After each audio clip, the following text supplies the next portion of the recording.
1. This happened in school a few months back. I think around February. And when it happened, the strangeness of it didn't hit me until later. Since this was a while back, a few details may be a little off, but I have the actual experience down.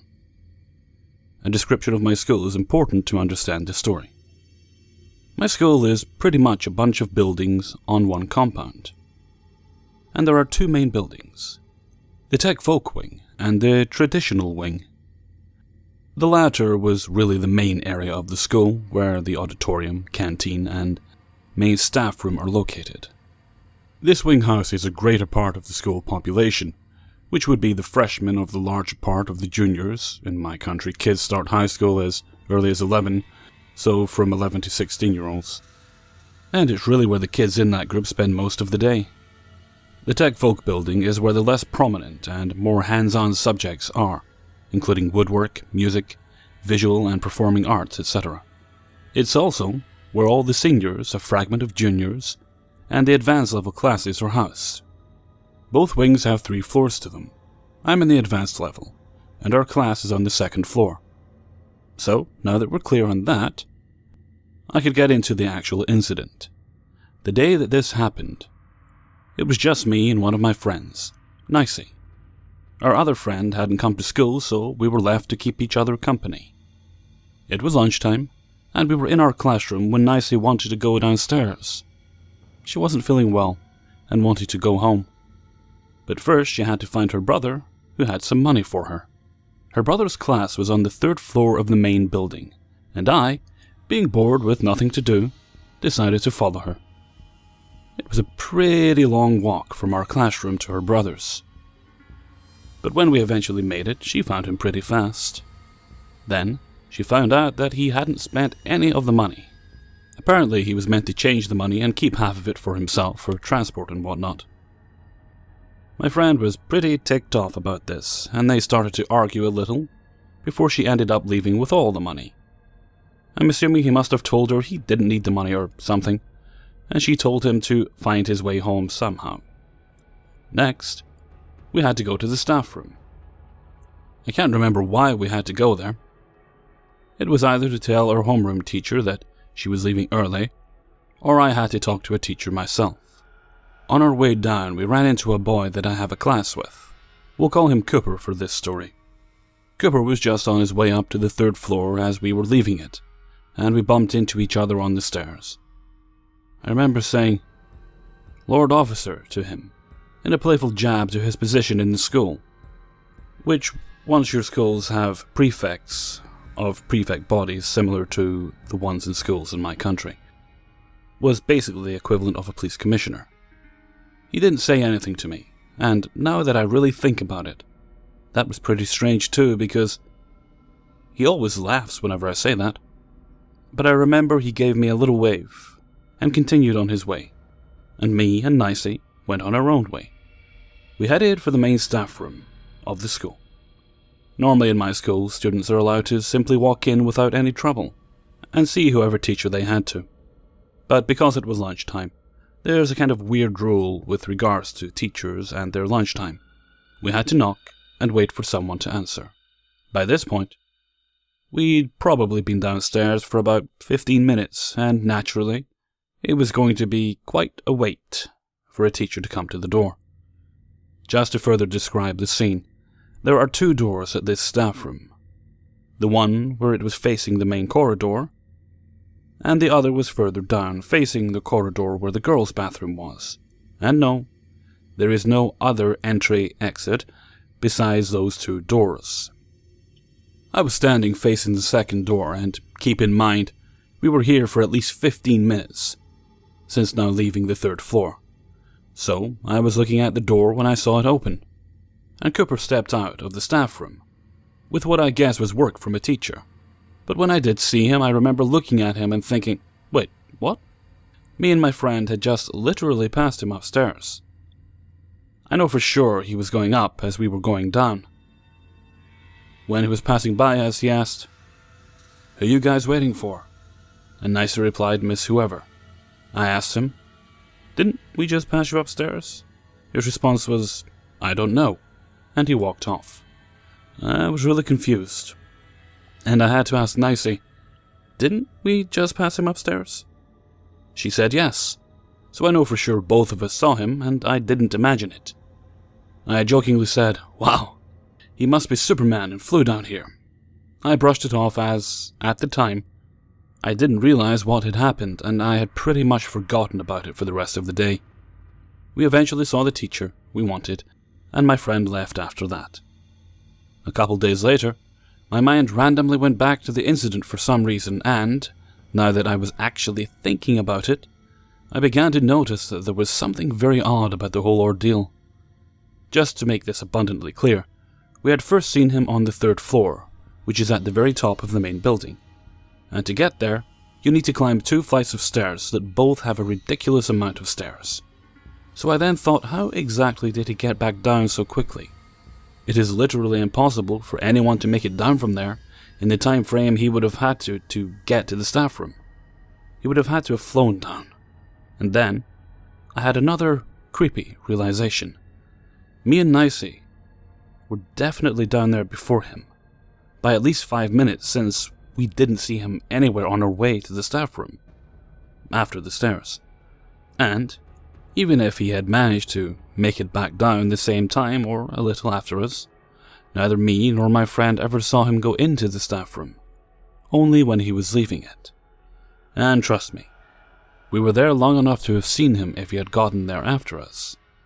And there is no way he could have, somehow, skipped all those stairs, beat us to the staff room, get his stuff, and do all this without us even seeing him.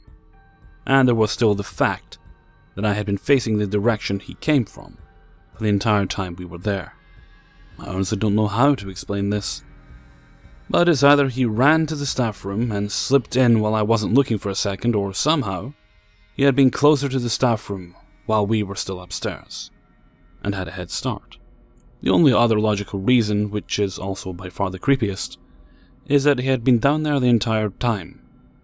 Since, like I said, you had to wait a while before a teacher answered the door, and he was clearly there for some time.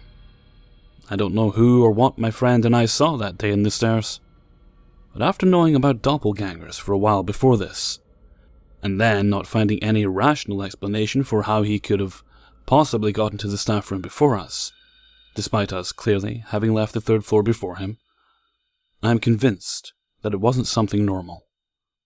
If anyone else has had something similar happen to them, I'd really like to know. 2.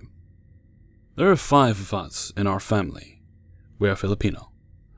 And as far as I know, our youngest, who is now 23, is the only one who hasn't had an experience with the paranormal. I will start out with my mother. She has 2 experiences.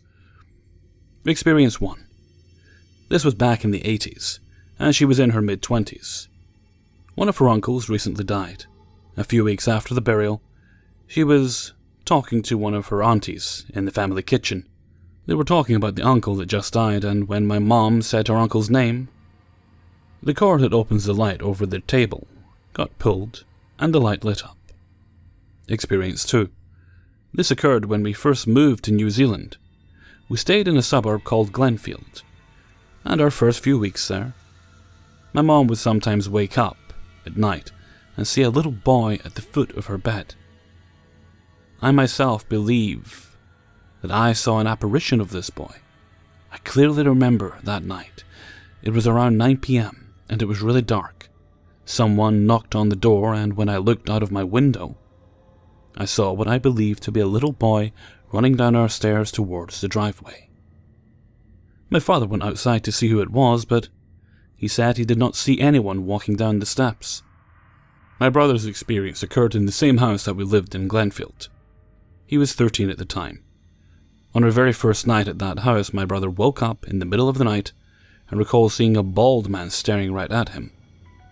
The bald man was also hanging upside down from the ceiling. This still gives me chills every time he tells the story. He is now 28. My father has multiple experiences.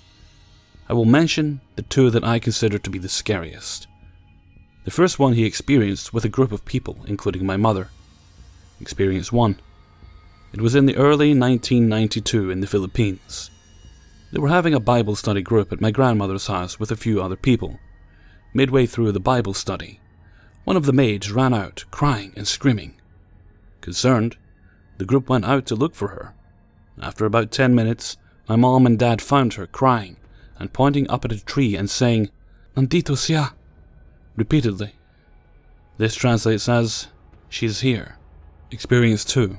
My dad first started working in Indonesia, where he stayed in a hostel and shared a room with a colleague. On this night, his colleague was away and he had the room to himself. He remembers someone knocking on their door in the middle of the night. The first time he opened the door, there was no one there. He went back to bed, and as soon as he laid down, another knock occurred.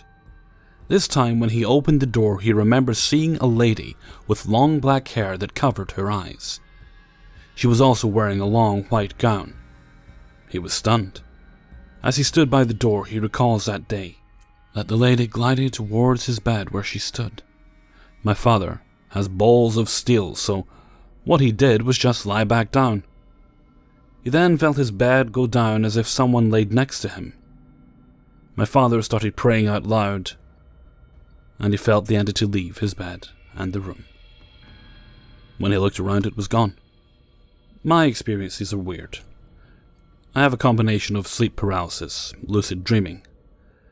I don't know what to call it, but maybe you guys can tell me. FYI, these only occurred during our stay at the Glenfield house. I was 11 at the time. Experience 1. This is a sleep paralysis experience. Every time I experienced sleep paralysis, it would always be the same apparition that I see on my window. It would be a silhouette of a woman, and she had red eyes with blood dripping out that would just constantly stare at you, and she would just be screaming, laughing. The sleep paralysis went away for a while, but the next time it happened, the apparition on my window spoke and said, "Sorry, I have been away for a while." Experience 2. This is by far the worst experience. I was experiencing sleep paralysis, and by this time, I knew how to break out of them. I try to move my feet, hands, etc., until I break out of it and wake up. However, on this night, when I broke out of it, I woke up at the footsteps of an old church. I got up and walked in, and right on the other end was a woman dancing and mumbling in circles. Dancing like crazy witch dancing. Above her was an upside-down cross. I walked up to her, and when she saw me, she stopped. She then yelled, "Where is your God now?" repeatedly. I then woke up sweating in the middle of the night, on my bed. Feel free to ask any questions, guys. I have way more experiences with sleep paralysis. I am now 26 and hardly ever experienced sleep paralysis. We moved out from the Glenfield house about 9 months after staying there. When we had all these experiences at the house, we got a pastor to come and bless the house, and these experiences went away. Today I still get sleep paralysis, but occurs maybe once a year. The triggers for it are when I am in a dream and suddenly experience fear. Another trigger is when it gets really cold while I'm sleeping. 3. My childhood home was a grey stucco house that sat on a 2-acre lot. It was built in 1917. My mom once ran into an 80-year-old woman who told us our home was known as the neighborhood's haunted house during her childhood. I know these kinds of rumors are common when you're a kid, but the longer we lived there, the more we began to question if those claims were really just stories for children's imaginations. All in all, we spent about 16 years in that house, and have taken away several creepy experiences. Some have logical explanations, but some just don't make much sense. If you were to step inside this house, to the right, you would see the stairs to the second floor, and a door to the living room on the left. The living room is adjoined by the dining room, followed by the kitchen. The kitchen leads to a small hallway on the right, which has 3 doors: Jason's room, the bathroom, and directly across from Jay's room was my older brother Aaron's room. This particular event happened to my brother Jason. He was about 13 or so at the time. One night, my brother was having trouble sleeping. For a while, he tossed and turned trying to get comfortable, but ultimately gave up and just sat there, looking around the dark room. Then, he heard soft footsteps pattering around somewhere in the house. At first, he thought it could be our dog or the cat, or maybe just a figment of his imagination. But as he listened, they grew louder. Now, the footsteps were deliberate, heavy, and almost angry or frantic, and they were getting closer. He could hear the steps thud through the living room, into the dining room. The closer they got, the more the floor shook and the windows vibrated. When it came pounding into the kitchen, the sounds halted abruptly. At that point, it seemed to turn around and stomp back into the living room. Then again, the heavy thuds came banging into the kitchen, stopped short, and reverse. It repeated this pattern about 3 times. Once more he heard this thing race back into the kitchen, but this time it didn't turn around. A shadow passed in front of his doorway and raced into the bathroom. Then silence. My brother tells me that at this point, he felt like his heart was about to explode out of his chest. And he stared wide-eyed through the darkness. He saw a shadow lean around the doorway. Something was peering into his room, looking straight at him. He couldn't make out a face or any defining features. As he stared at the thing, he saw that its head seemed to be leering around the doorway at an odd angle. He realized it was floating sideways. He tried to scream, but nothing came out. Then the shadow dashed back into the living room, and everything went silent once again. My brother jumped out of his bed, hyperventilating, ran into Aaron's room, and shook him awake. My older brother claimed he didn't hear anything. Same for me and my mom upstairs. He listened to music in my brother's room until he was able to calm down. To this day, he still doesn't like to talk about this story. My mom rationalized that maybe it was her checking up on him that night. But none of us believed that. The sounds, and just the way the thing looked, told a different story. During the time we lived there, I had some of my own experiences, but whatever it was seemed to go easy on me. This story never fails to give me chills. 4. It was the winter of 2006. I had been living in a run-down boarding house, homeless shelter, in town. It had rooms the size of jail cells, and each person gets their own room with a lock on their door. No visitors allowed. The place was full of people with criminal problems or mental health issues or drug and alcohol issues. I was living there because I had drug issues, and it was the only accommodation I could get. Also, none of the residents worked. We were all on unemployment benefits. Opposite the place was a parkland stretching a few kilometers. I also used to smoke marijuana and drink alcohol. If I was having a rough day, sometimes it would be wine or port. That $10 a cask stuff. I never did buy it. Someone always had a cask in the place. Anyway, this one day I was feeling down. Depressed, even. I had run out of money and smokes and everything else. I went for a walk at night to the ATM about 8 p.m. on the off chance that I had some money left in my account. I had spoken with an older guy. I will call him G. That had a troubled past. He used to check on people in the place to make sure they were okay, and he had a lot of acquaintances in town.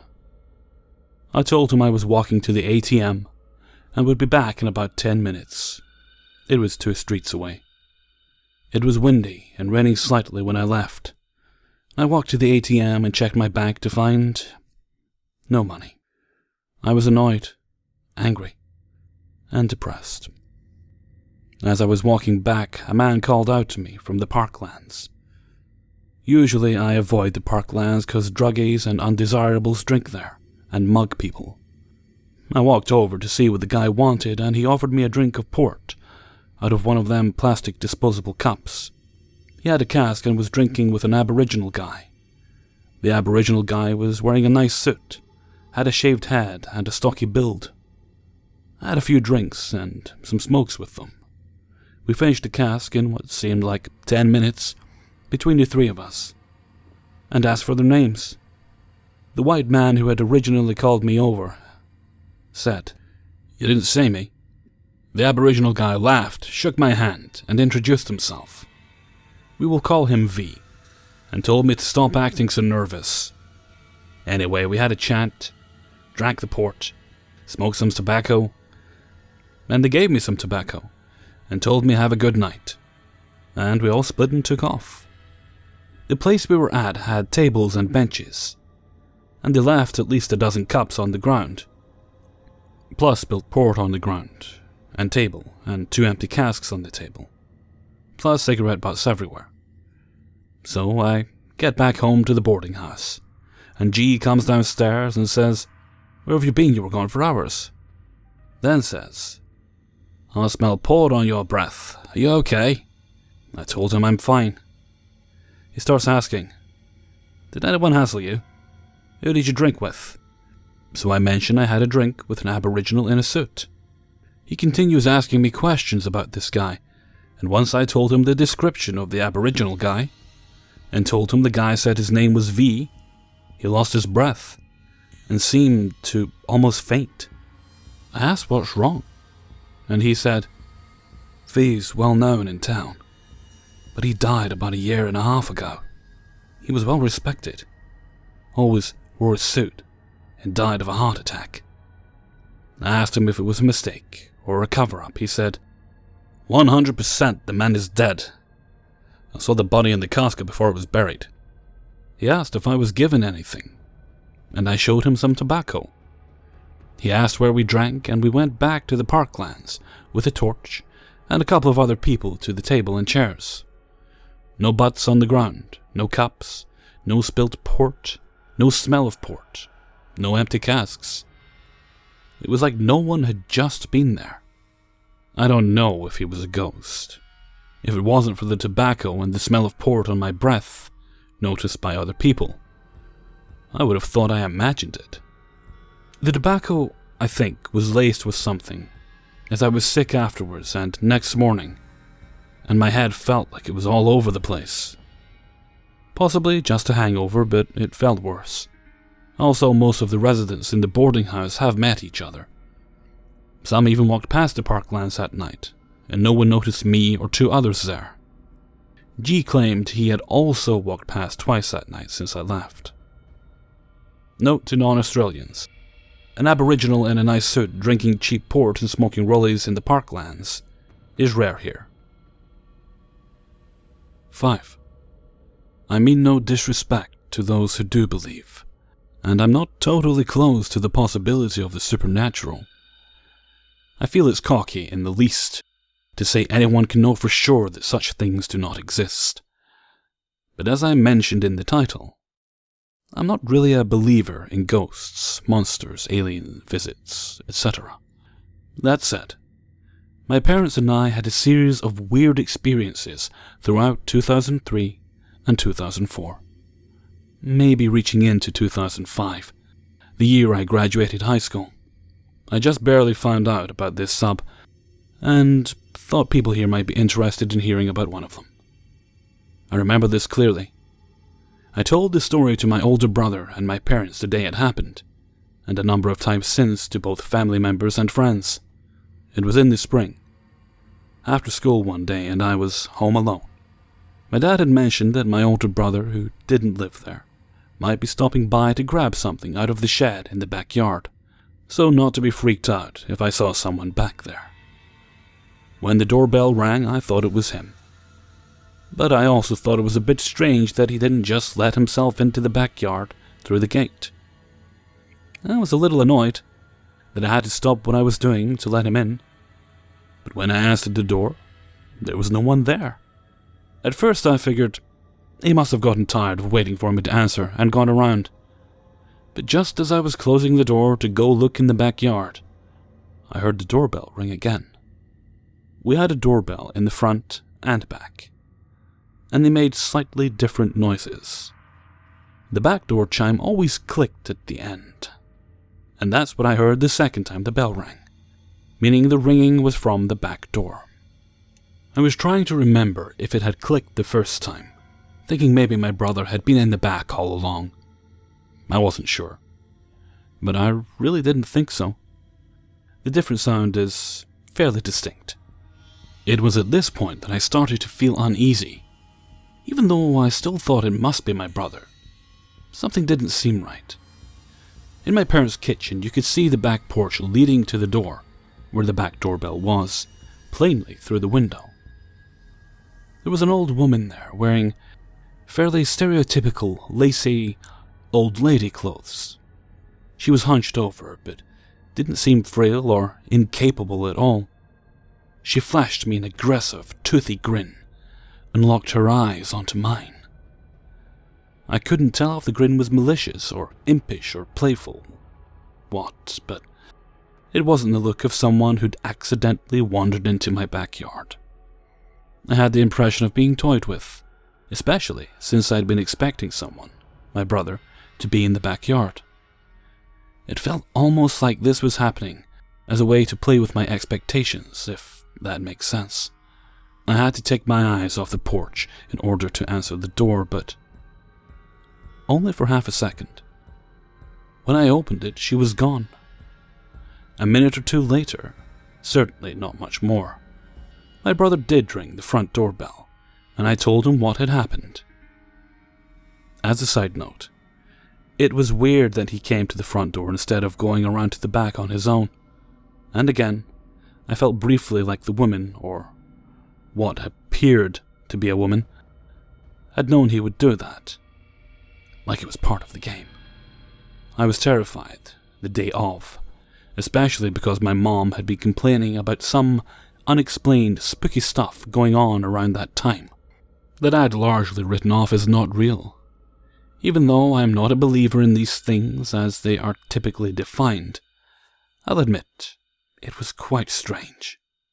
I'd love to know what people's legitimate theories are on what happened to me, and I promise to be respectful of your answers and discussion. I'm very curious what people who are invested in this kind of thing think about this. Hey everyone, Hellfreezer here, and thank you very much for listening to True Paranormal Stories, Episode 2. Okay, before we go any further, firstly I want to thank everyone who let me use their stories, but I do also want to give a special shout out to the author of the last story. Reddit username was, let's just check, Dinobot100, but you can also find Dinobot under the name Matthew Allred. Matthew is actually become an author in the time since these experiences happened. He has, I believe, 4 books at the moment: Blocks of Color, Tomorrow I Will Kill Again, Kalin America, I'm probably mispronouncing that in both occasions, and Eyes of the Aspens. I'm going to actually link to Matthew's author page on Amazon, and now let me just preface this by saying, this is not sponsored in any way. This is just a thank you to Matthew for his kindness in letting me use his story. I'm always happy to add extra links and things in if anyone wants me to when they've let me use their stories. Okay, so I think I've yammered on enough, and I'm going to jet and try and get a start on tomorrow's video. I'm not sure what it's going to be yet. It will either be TIFU or subscriber stories. I've got quite a few subscriber stories now, so we'll see what happens. Okay, so until next time, thank you very much for listening, and take very good care of yourselves.